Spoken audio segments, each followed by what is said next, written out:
Assalamualaikum warahmatullahi wabarakatuh. Nama saya Rafa Alwana dari Angkatan 63 Kelompok 4 akan mempresentasikan tugas agenda 1 hari 1. Yang pertama tentang wawasan kebangsaan dan bela negara. Wawasan kebangsaan adalah cara pandang bangsa Indonesia dalam rangka mengelola kehidupan berbangsa dan bernegara yang berdasarkan 4 konsensus. Yang pertama itu ada Pancasila, kemudian kedua itu ada Undang-Undang Dasar 1945, ada NKRI dan Bhinneka Tunggal Ika.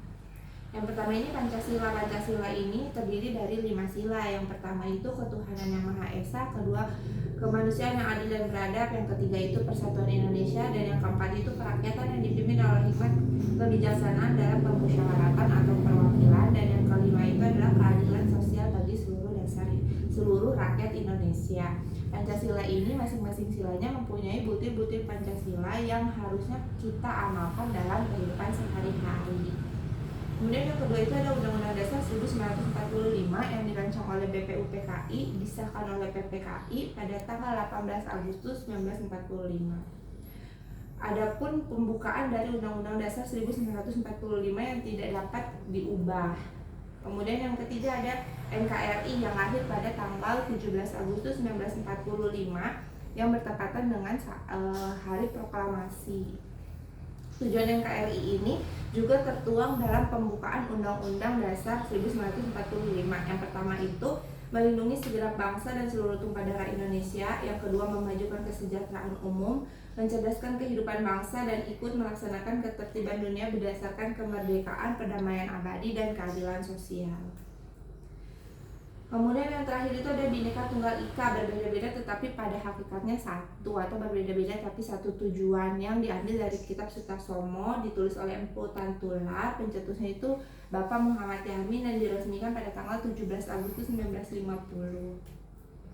Adapun lambang-lambang negara yang seperti kita tahu yaitu ada bendera, bahasa, lambang, dan lagu. Bendera Indonesia itu sang merah putih yang dia itu berbentuk persegi panjang dengan merah di atas dan putih di bawah, dan dijahit oleh Ibu Fatmawati. Kemudian untuk bahasanya sendiri itu bahasa Indonesia yang berfungsi sebagai pemersatu bangsa, yaitu jati diri bangsa, kebanggaan nasional, sarana pemersatu berbagai suku bangsa, dan sarana komunikasi antar budaya dan antar daerah. Lambang negara kita sendiri ini yaitu Garuda Pancasila yang memiliki bulu di setiap bagiannya. Itu ada 17 di masing-masing sayapnya, 8 di ekornya, 19 di pangkal ekor, dan 45 di leher. Ini juga disimbolkan untuk hari kemerdekaan, yaitu 17 bulan 8 1945. Kemudian ada lagu kebangsaan. Lagu kebangsaannya itu adalah Indonesia Raya yang diubah oleh Rudolf Supratman atau Bapak Supratman yang biasa kita kenal. Kemudian yang kedua ini ada nilai-nilai bela negara. Bela negara ini adalah tekad, sikap, dan perilaku serta tindakan warga negara baik secara perorangan maupun kolektif dalam menjaga kedaulatan negara, keutuhan wilayah, dan keselamatan bangsa dan negara yang dijiwai oleh kecintaan kepada NKRI berdasarkan Pancasila dan Undang-Undang 1945 untuk menjamin kelangsungan hidup bangsa Indonesia dan negara bebas dari berbagai ancaman.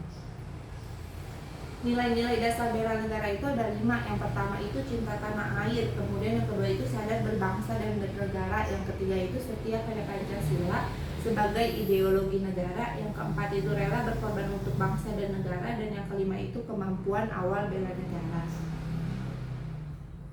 Indikator cinta tanah air ini sangat banyak indikatornya. Yang pertama itu menjaga tanah dan pekarangan, intinya menjaga seluruh wilayah Indonesia.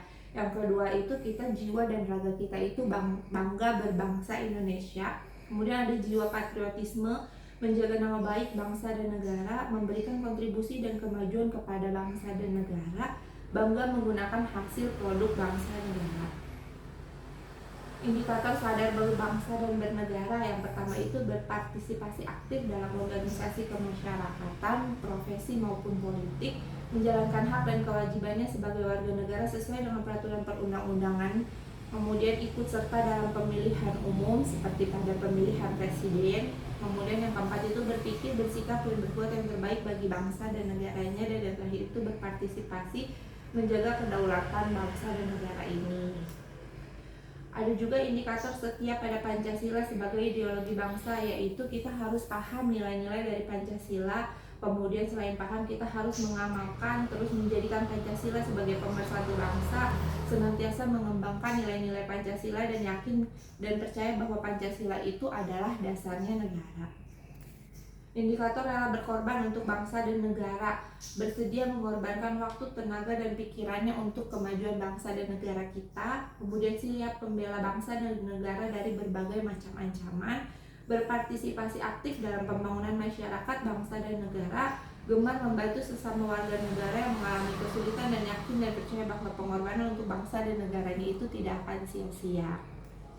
Indikator kemampuan awal bela negara, ini tuh harus mempunyai kecerdasan emosional dan spiritual sebagai intelijensi, senantiasa memelihara jiwa dan raga, bersyukur dan berdoa atas kenikmatan yang diberikan Tuhan, gemar berolahraga dan senantiasa menjaga kesehatannya.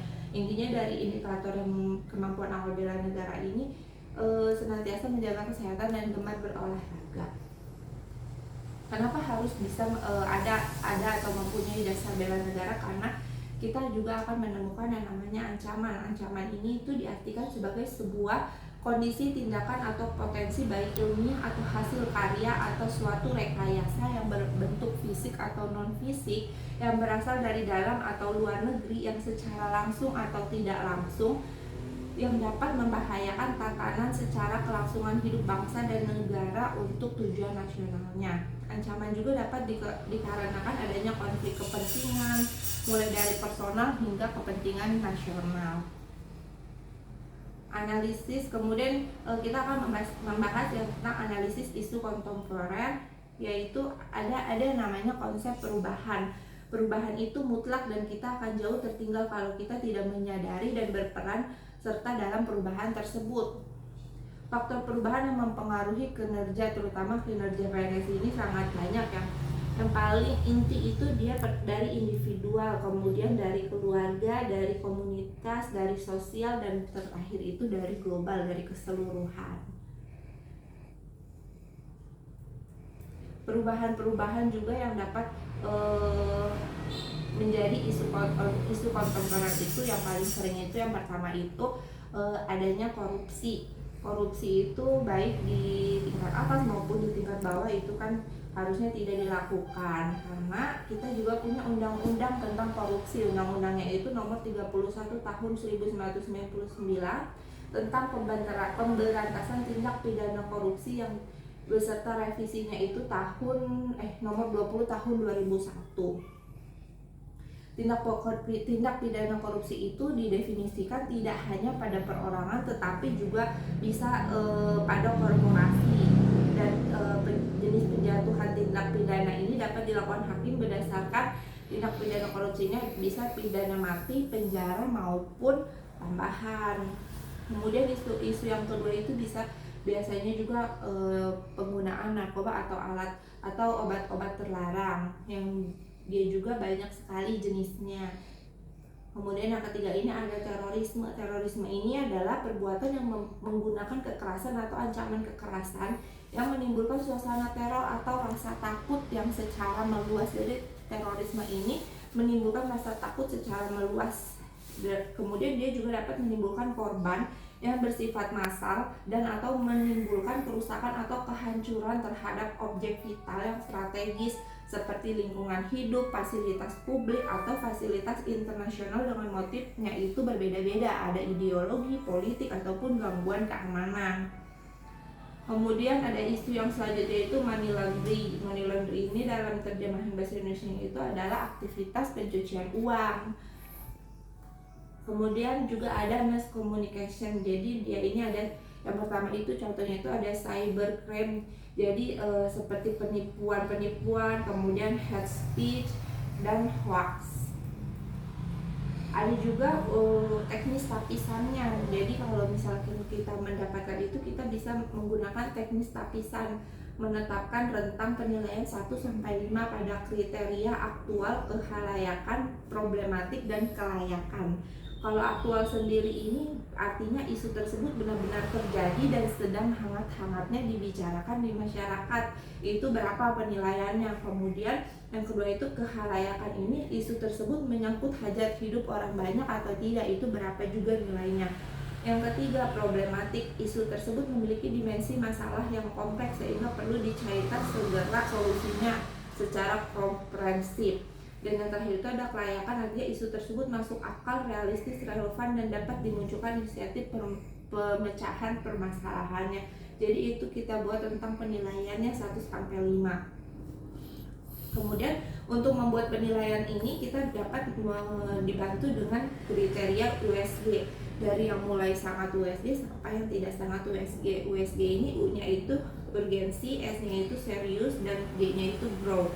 Urgensi ini adalah seberapa mendesak suatu isu harus dibahas, dianalisis, dan ditindaklanjuti. Sedangkan seriusnya ini seberapa serius suatu isu itu harus dibahas, dikaitkan dengan akibat yang akan ditimbulkan, dan growth-nya ini seberapa besar kemungkinan memperburuk isu tersebut jika tidak ditangani. Jadi kita harus melihat dulu nih, ini perlu dibahas atau enggak. Kemudian kalau misalkan dibahas, kira-kira apa akibat yang akan ditimbulkan, dan setelah itu kira-kira isu ini akan memperburuk enggak kalau kita tidak segera menanganinya. Kemudian pembahasan yang terakhir ini tentang kesiapsiagaan bela negara. Kesiapsiagaan bela negara ini adalah suatu keadaan siap siaga yang dimiliki oleh seorang baik secara fisik, mental maupun sosial dalam menghadapi situasi kerja yang beragam. Nah, berdasarkan kebulatan sikap dan tekad dan sadar disertai kerelaan berkorban untuk NKRI berdasarkan Pancasila dan undang-undang. Kemampuan kesiapsiagaan bela negara ini berkaitan dengan kemampuan awal bela negara. Kemampuan awal bela negara ini seperti yang sudah tadi kita bahas, yaitu merupakan kesiapsiagaan jasmani, kesiapsiagaan mental, kemudian memilih etika dan etiket dan moral, dan menjunjung kearifan lokal. Jadi untuk mampu membela negara itu juga kita harus siap siaga dalam hal ini tersebut, terutama yang jasmani dan mental. Sekian presentasi dari saya, kurang lebihnya mohon maaf. Terima kasih. Wassalamualaikum warahmatullahi wabarakatuh.